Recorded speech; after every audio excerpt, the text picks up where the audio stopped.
အားလုံးပဲမင်္ဂလာပါတုံမှာ2026မှာဖြစ်မဲ့အရာတွေကိုတုံဒီနေ့ဖန်တီးမှာဖြစ်ပါတယ်ဆိုတော့ကိုဖြစ်ချင်တဲ့အရာကိုဖန်တီးလို့ရရဲဆိုတာသိကြလားဆက်ဖြစ်ဖို့အတွက်ဘယ်လိုဖန်တီးရမလဲဆိုရင်တုံတို့ vision board လုပ်ဖို့လိုအပ်ပါတယ် vision board ဆိုတာတုံဘာလဲလို့မေးကြလို့ရှိရင်ကိုယ့်ရဲ့ရည်မှန်းချက်တွေအနာဂတ်အိမ်မက်တွေကိုဒီကိုယ်တိုင်မျက်စိနဲ့မြင်နိုင်အောင်စုပေါင်းထားတဲ့ဒီ board ကြီးတစ်ခုပေါ့နော်မဆိုလို့ရှိရင်ကိုယ်ဘဝမှာကိုဘာဖြစ်ချင်လဲဆိုတာကိုမြင်အောင်လုပ်ထားတဲ့မြေပုံတစ်ခုနဲ့တူတယ်2024 vision board နဲ့2025 vision board ကိုရှင်ပြီးတော့ပြပေးမယ်ဒါကတုံဖုန်းအဟောင်းတွေက2024 vision ပို့ပေါ့နော်အဲ့ဒီမှာဘာတွေပါလဲဆိုကြလို့ရှိရင်တုံကအဲ့တုံကဂျပန်မလာခင်ပေါ့နော်2024ရက်စပြီးတုံရဲ့ခေါင်းထဲမှာဂျပန်ရောက်ဖို့အတွေ့အကြုံရှိတယ်တုံရဲ့2024 vision ပို့တယ်မှာဆိုကြလို့ရှိရင်တုံဂျပန်ကဒီရှီဘူယာက crossing view တော့အမြဲမြင်ချင်ခဲ့တာပေါ့နော်ဆိုတော့အဲ့ဒါပါမယ်ပြီးကြလို့ရှိရင်ဒီ passport ပုံလေးတွေ welcome to Japan တို့ပြီးကြလို့ရှိရင်ဒီတိုကျိုတာဝါ view ကြီးနဲ့ဆက်လောက်ဆိုင်နေမှာထည့်ထားရပေါ့နော်တိုကျိုတာဝါ view အမြဲတမ်းကြည့်ချင်တာဆိုတော့တုံရဲ့ vision board တိုင်းအမှန်ဖြစ်လာရဲပေါ့နော်တိုကျိုတာဝါကြီးကိုအမြဲမြင်ခွင့်ရတယ်ပြီးတော့ Hanabi ဆိုတာတုံတစ်ခါမှမကြည့်ဘူးဒီဘန်ပွဲပေါ့နော်ဆိုတော့ view ပွဲကြီးလေသွားကြည့်ချင်တယ်ပြီးကြလို့ရှိရင်လုံးဝ productive ဖြစ်ပြီးတော့အသီးဖူးတွေချက်ပြီးစားချင်တယ်စိတ်ပိုင်းဆိုင်ရာကိုလည်းပို့တိုးတက်ချင်တယ် wizard list ကိုအရင်ကြိုက်တာဒါပေမဲ့အခုတော့မဟုတ်တော့ဘူးပေါ့နော်အရင်တော့ဆိုတော့ wizard list ဆိုလို့ရှိရင်တို့အမေဖះစာမန်တိုင်းနဲ့ဟောင်းတယ်လို့မျိုးတုံဆိုလို့ရှိရင်မနက်တိုင်းဖွင့်ဖွင့်ထားတာပေါ့နော် wizard list video တွေအဲ့လောက်ထိအရင်ကြိုက်ခဲ့တာဆိုတော့သူ့ရဲ့စကားတွေသူ့အတွေ့အခေါ်မှုတွေလည်းတုံကလုံးဝ inspire ဖြစ်တယ်ဆိုတော့သူ့အရင်သဘောကျမှုတုံက vision mode တွေမှာထည့်ထားတာပြီးတော့အဲ့ဒါတွေအကုန်2024မှာအမှန်တကယ်ဖြစ်လာတယ်ပေါ့နော်တုံဂျပန်ရောက်လာတယ်တုံအမြဲတမ်းတူကြတာဝါ view နဲ့ရှိရနေမှာတော့အလုပ်လုပ်ကြတယ်ပြီးတော့ပတ်စံတွေလည်းအများကြီးဝင်လာတယ်ပြီးတော့တုံရှိဘူးရcrossing view ကိုလည်းမြင်တယ် I always got what I want ဆိုတဲ့ affirmation နဲ့ထည့်ထားရပေါ့နော်တော့အမြဲသွားချင်တဲ့ခရီးတွေလည်းသွားခွင့်ရတယ်နားလည်း productive ဖြစ်တယ် healthy food တွေလည်းကိုယ်တိုင်ချက်စားနိုင်ခဲ့ရပေါ့နော်တော့2024 vision ဘက်ကတော့ရှင်းရှင်းလေးပဲပြီးတော့အဲ့ဒီအကုန်လုံးကတကယ်ကြီးကိုအောင်မြင်သွားတယ်တော့အကုန်လုံးရနိုင်ခဲ့ရပေါ့နော်ပြီးတော့2025 vision ဘက်ကိုကြည့်ကြမယ်ပေါ့နော်ဒါကတော့2025 vision ဘက်တော့ Canva ကပဲလုပ်ထားတာI get pain for being me ရဲ့ဒီစကားတော့မြန်မာလိုဘယ်လိုပြောရမလဲအလုပ်တွေအများကြီးစူးစမ်းပြီးလုပ်စီရမလို့ပဲနဲ့ကိုဖြစ်နေတဲ့ကြောင့်မလို့ပတ်စံတွေဝင်လာရဲပေါ့နော်ဆိုတော့အဲ့ဒါကတော့ဒါ manifest လို့ပြောရရပေါ့နော်ဒါပေမဲ့ဒါကလည်းအမှန်တကယ်ဖြစ်လာတယ်တော့ Facebook ကနေပြီးတော့income ရရပေါ့နော်ဆိုတော့ဒါကတုံးရဲ့ဝါသနာပါတော့လုံရင်းနဲ့တုံးတစ်ဖက်မှာလည်းပတ်စံကဝင်လာတယ်ပေါ့နော်ဆိုတော့အဲ့ information လေးကအမှန်တကယ်ဖြစ်လာတယ်။တော့ခရီးသွားခြင်းနဲ့ခရီးသွားခြင်းအချိန်မှာတော့2024ကိုတစ်ချောင်းမှာခရီးကြီးအများကြီးသွားခဲ့ပြီးတော့2025မှာလည်းခရီးကြီးအများကြီးသွားခဲ့တယ်။ဆိုတော့အဲ့ဒါကလည်းအမှန်တကယ်ဖြစ်လာတယ်။ပြီးတော့ Osaka နဲ့ Kyoto trip ကလည်းအမှန်တကယ်ဖြစ်လာတယ်ပေါ့နော်။တော့နေရာဒီနဲ့ဆော့ရစမီတော့က Osaka နဲ့ Kyotoအလဲသွားခဲ့ရပေါ့နော်အရင်လည်းပျော်ဖို့ကောင်းခဲ့ပြီးတော့တုံက YouTuber ဖြစ်ချင်တာတုံရဲ့ goal ကတော့ YouTuber ဖြစ်ဖို့တက်ပေါ့နော် YouTuber ဖြစ်ဖို့တက်ဘာလို့ကောင်းမလဲဆိုတော့ YouTube account အရင်စလုပ်ပြီးတော့ video တွေတင်မရမယ်တုံ YouTube account ဖွင့်ပြီးတော့ video တွေတင်ခဲ့ပါတယ်အဲ့တော့ consistent နဲ့ဆိုင်သွားပေါ့နော်တုံက consistency မရှိဘူးအမြဲအချိန်မရှိဘူးဆိုပြီးတော့တုံမတင်ဖြစ်တာပေါ့နော်ဒါပေမဲ့တုံ YouTube account စောက်ဖွင့်တယ်ဆိုတော့အခါတွေကတုံကစလိုက်တယ်ဆိုတော့ step အဆင့်ကိုအရင်ရောက်လာတယ်ဆိုတော့ဒါလေးရတဲ့တုံရဲ့2025 vision ဟုတ်တယ်မှာအောင်မြင်သွားတဲ့အရာတွေတစ်ခုပေါ့နော်ပြီးတော့တုံအိမ်ပြောင်းတယ်တယောက်တည်းနေတယ် living long နေခြင်းနဲ့ဆန္ဒလေးတွေပြည့်ဝသွားတယ်လုံးမှာဆိုကြလို့ရှင်လည်းတုံလက်စာတိုးတယ်ပေါ့နော်ဆိုတော့ wow fucking header ပေါ့ဒါကလည်းကို motivation ပေးတဲ့အထက်တစ်ခုပေါ့နော်အလုံးမှာလည်းလက်စာတိုးတယ်ဆိုတော့တုံရဲ့ survival အလုပ်ကလည်းမစိုးဘူးလို့ပြောရမယ် body goals အနေနဲ့တုံ gym ဆော့တယ် gym ဆော့ဖို့လေတုံဘာလို့အလဲဆိုတော့အရင်ဆုံးဂျင်းမမအရင်လုပ်ဖို့လိုအပ်တယ်ပေါ့နော်ဂျင်းမမအဆင့်ရောက်ပြီဆိုရင်လည်းကိုကမသွားလို့မရတော့ဘူးဂျင်းကိုတော့မှရတော့မယ်ပေါ့ဆိုတော့ပတ်စံပေးထားတာလေကိုမသွားခဲ့လို့ရှင်တော့မှလာတိုင်းကိုကောင်းနေဖြစ်မှာဆိုတော့ဆိုတော့အဲ့ဒီအဆင့်ကိုလည်း start အဆင့်ကိုအရင်ရောက်နိုင်ခဲ့ပြီဆိုတော့ဂျင်းသွားဖို့တော့ကအရင်လွယ်သွားပြီဆိုတော့ဂျင်းလည်းတော့နိုင်ခဲ့ပြီပြီးတော့တုံကတုံးရဲ့အခက်အခဲဆုံးအရာတွေတစ်ခုဖြစ်တဲ့ဆက်လိပ်ဖြတ်တာပေါ့နော်ဆက်လိပ်ဖြတ်ဖို့တော့အများကြီးကြိုးစားခဲ့ရတယ်တုံကအရန်ကို smoke ကအဖြစ်နဲ့2နှစ်ကျော်3နှစ်လောက်ရှိခဲ့ရပါပေါ့နော်ဂျပန်ရောက်တဲ့ဒီတော့ smoke ကဖြစ်တော့ဂျပန်ရောက်တော့ပို့ပြီးလွတ်သွားတာပေါ့ဘာလို့ဆိုဂျပန်မှာဆိုလို့ရှိရင် select တွေအများကြီးပဲလေရွေးစီရ brand တွေဆိုတာအခု100ကျော်လောက်ရှိမလားမသိဘူးအများကြီးပဲလိပ်ဖြတ်တာကလည်းတုံးအခက်အခဲဆုံးတော့ပါတယ်အဲ့ဒါကိုမရရအောင်ဖြတ်နိုင်ခဲ့ရပေါ့နော်တုံဖြတ်မယ်ဆိုတော့ဖြတ်မရဆိုတော့စိတ်ဆန္ဒကြီးနဲ့မဟုတ်ဘဲနဲ့ပေါ့နော်တောင်းရင်းနဲ့ကိုလေပြင်းလာတိလားအဲ့ဆက်လိပ်ကိုထပြီးယူဖို့ဝယ်ဖို့တောက်ဖို့အတွက်ဆက်လိပ်တောက်ခဲ့လို့ရှိရင်ကိုဂတိပေးထားရပေါ့နော်ငါအခန်းထဲမှာဆက်လိပ်နဲ့နန်လို့မရဘူးဆိုတော့ဗဒင်းမောက်ဖွင့်ပြီးမှတောက်ရမယ်ဆိုပြီးတော့ random မှာတောက်ကမယ်ဆိုပြီးတော့အဲ့လိုမျိုးတွေးထားရပေါ့နော်ဆိုတော့အဲ့ဗဒင်းမောက်ကြီးကိုဖွင့်ရအောင်မယ်ပြီးတော့ဆက်လိပ်ပြရည်လည်းတင်ရအောင်မယ်ဆိုတော့တောင်းရင်းနဲ့ဘယ်လိုဖြစ်လဲဆိုတော့ ပြင်းလာတဲ့အချိန်မှာပဲသူ့ကိုလိုပြတ်သွားတာအကျင့်တစ်ခုပဲပေါ့နော်ဆိုတော့ကောင်းတဲ့အကျင့်ကတုံးရှိမှာရောက်လာခဲ့ပေါ့နော်ဆိုတော့ဆက်လက်ကလုံးဝပြတ်သွားပြီမတော့ပိုင်းနဲ့လည်းနေနိုင်တယ်ပေါ့နော်က stereo is a privilege in the power တဲ့တုံ stereo ကတော့တိတ်မလုပ်ဖြစ်ဘူ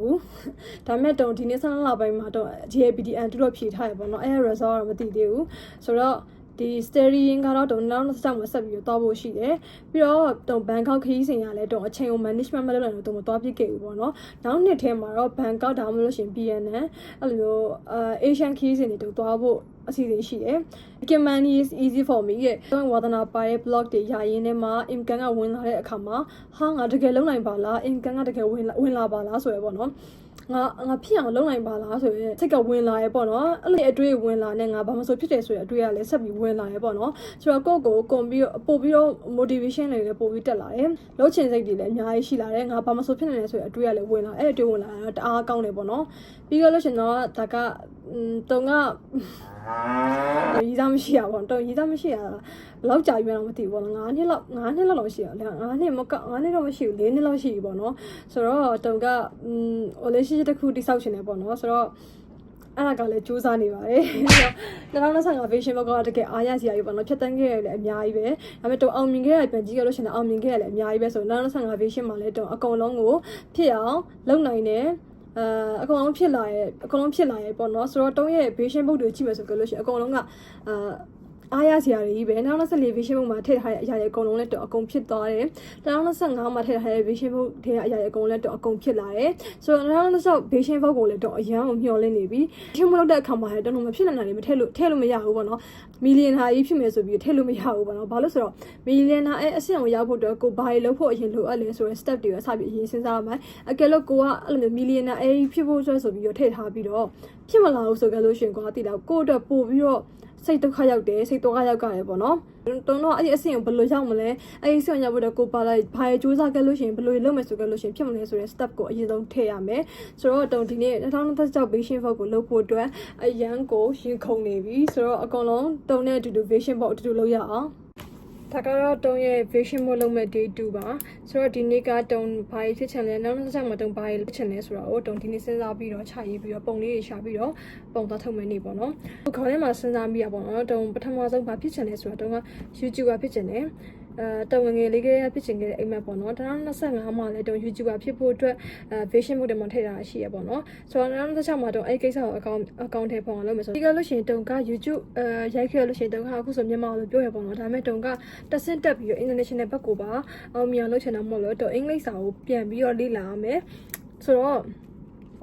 English speaking ကောင်းဖို့အတွက်တော့အများကြီးစူးစမ်းမယ်အခုကစပြီးတော့ပေါ့နော်16 version နဲ့မှာတော့အရင်ထည့်ချင်တဲ့ဒီ makeup တုံက makeup လိန်ကလို့ရှိရင်ဒါဆိုအရင် flat ဖြစ်တယ်ပေါ့နော်တော်တော်လေးအဆင်မပြေဘူးတော့ makeup ကိုပို့ပြီးတော့ကျွမ်းကျင်လိမ့်ချင်တယ် professional ဖြစ်ချင်တယ်ပေါ့နော်ဆိုတော့ makeup ကိုလည်း makeup ဘိုင်းနဲ့ပတ်သက်ပြီးတော့ပို့ပြီးတော့လေ့လာချင်တယ်ဒီနောက်တော့စပြီးတော့တုံပတ်စံကိုပို့ပြီးရှာမယ်လို့စဉ်းစားထားရဲဆိုတော့ပတ်စံနဲ့ပတ်သက်တဲ့ဒီ version လေးတွေထည့်မယ်ပေါ့နော်ပြီးရင်တော့တုံtravel ပေါ့နော်ခရီးသွားဖို့ဒီကလို့ရှိရင်မပါမဖြစ်ပေါ့နော်တုံကအခု gym ဆော့နေတယ်တုံလိုချင်တဲ့ body ရှိရပေါ့နော်ဆိုတော့အဲ့ body နဲ့ပတ်သက်ပြီးတော့လည်းတုံ vision board တွေမှာထည့်မယ်တော့အခုအလုပ်တက်စားရင်ပို့ပြီးတော့ payment နဲ့မြင်ရပြီးတော့ပို့ပြီးတော့တက်တာတယ်ပေါ့အလုပ်ပေါ့နော်တော့အခုအလုပ်ကအရန်ပင်ပန်းနေဆိုတော့တော့အလုပ်တစ်လိုချင်တယ်တကြောင်နဲ့ကိုက်ညီမဲ့အလုပ်အသစ်နဲ့ပတ်သက်တဲ့ vision ကိုတုံထည့်ထားမယ်ပြီးတော့တုံလုံးချင်တဲ့တခုဖြစ်တဲ့2026ကနေစပြီးတော့တုံကစိတ်ကိုအေးအေးချမ်းထားခြင်းနဲ့ positive thinking တွေတွေးခြင်းနဲ့ပြီးတော့လို့ရှိရင်ဖုန်းအရန်တုံကကြည့်ရပေါ့နော်တုံကတခြားဗီဒီယိုတွေဖုန်းအရန်သုံးတာများရယ် screen time တွေအရန်များရယ်ပေါ့နော်ဆိုတော့ screen time တွေ short သွားအောင်တော့လုပ်မယ်ဖုန်းကိုတက်နိုင်ဆုံးကိုအလောက်ကလွယ်ပြီးတော့ကျွန်တော်ဘာမှသိပြီးတော့မကြည့်ပြအောင်လုပ်မယ်ပြီးတော့လို့ရှင်တော့ journaling များရေးပြီးတော့ဘာသာရေးနဲ့ပတ်သက်ပြီးတော့ပို့ပြီးတော့လေကိုင်းဆိုင်ခြင်းနဲ့ဆိုတော့အဲ့ဒါလေးပဲရှို့တယ်မှာထည့်မယ်ပေါ့နော်ဖះတရားကိုင်းဆိုင်ဖို့အတွက်ဒါကတော့အခုလောလောဆယ်တုံထည့်ထားတဲ့ဒီအခုလောလောဆယ်ပေါ့နော်တုံချရေးထားတဲ့တုံ vision board တွေမှာထည့်ချင်တဲ့အရာလေးပေါ့နော်ပြီးကြလို့ရှိရင်တုံ affirmation စကားလေးထည့်မယ်ပေါ့နော်ဒါဆိုကြလို့ရှိရင်တုံရဲ့ vision board လေးကperfect ဖြစ်သွားတော့ပြီပေါ့နော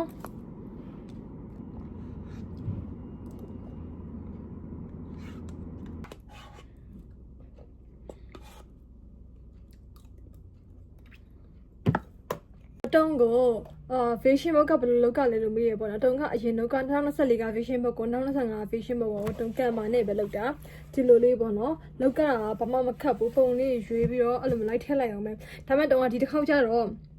တနရက်မှာဘုံနဲ့ကတ်ထားခြင်းနဲ့ပေါ့နော်ပုံတပုံချင်းစီထုတ်ပြီးတော့နှစ်ရက်မှာဘုံနဲ့ကတ်ထားလိုက်ဖို့အစီအစဉ်ရှိရပေါ့နော်ဆိုတော့တုံ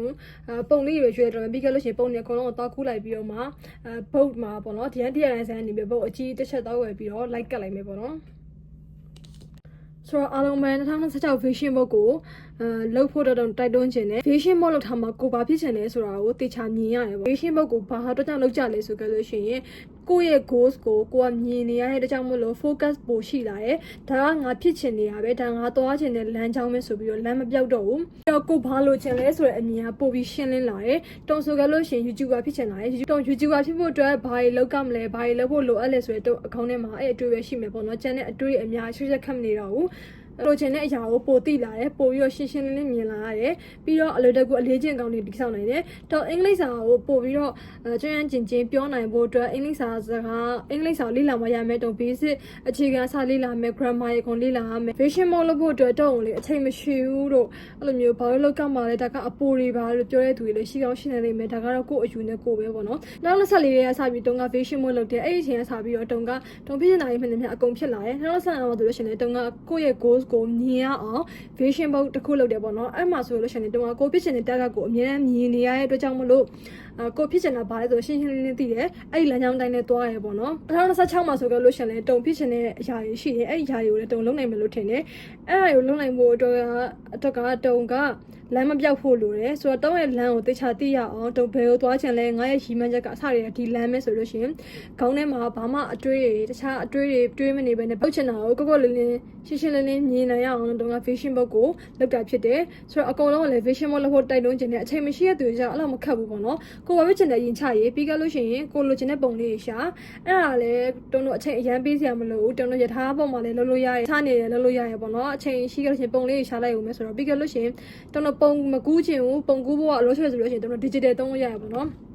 တော့ insure ကို Canva ကိုသုံးပြီးတော့အဲ့ application လေးကိုသုံးပြီးတော့တုံတို့ပုံလေးတွေဆက်လိုက်ရုံပဲပြီးလို့ရှိရင်ကိုမျက်စိနဲ့အမြဲမြင်တွေ့နေရမယ့်နေရာမှာထားပါတော့ဖုန်းမှာ wallpaper ထားတာဖြစ်ဖြစ် iPad မှာဖြစ်ထားတာပဲဖြစ်ဖြစ်ပေါ့နော်အဲ့လိုမျိုးအမြဲတမ်းမျက်စိနဲ့ကိုမျက်စိနဲ့အမြဲတမ်းမြင်နေမယ့်နေရာမှာထားလို့ရတယ်ဆိုတော့အချိန်နဲ့အဲ့တော့ပေးစီရမလို့အလုပ်လည်းမရှုပ်ဘူးအားလုံးပဲကိုယ့်ရဲ့ဖြစ်ချင်တဲ့ဆန္ဒတွေကို2026မှာအကောင့်နဲ့ဖော်နိုင်ဖို့မျှော်လင့်တယ်။တုံကအခု vision book ကိုအခုအချိန်လို့ဖို့အကြံပေးချင်တယ်ပေါ့နော်။တစ်လပိုင်းတစ်ရက်နေ့မှစပြီးတော့ငါကတော့စပြီးပြောင်းလဲတော့မယ်ဆိုပြီးတော့vision book ဒီကောက်လုပ်ခဲ့လို့ရှိရင်အချိန်မှမမိဘူး။ဒီချိန်အောင်တစ်ခုကိုဒီစောက်ဖို့ဆိုခဲ့လို့ရှိရင်အချိန်လိုတယ်။တုံဆိုလို့ရှိရင်အခုအင်္ဂလိပ်စာကိုလေ့လာခြင်းတဲ့အတွက်ကြောင့်မလို့အင်္ဂလိပ်စာ basic ကနေစပြီးလေ့လာမှာဖြစ်တဲ့ကြောင့်မလို့ YouTube video တွေအခုတွေရှာပြီးကြည့်နေရပေါ့နော်။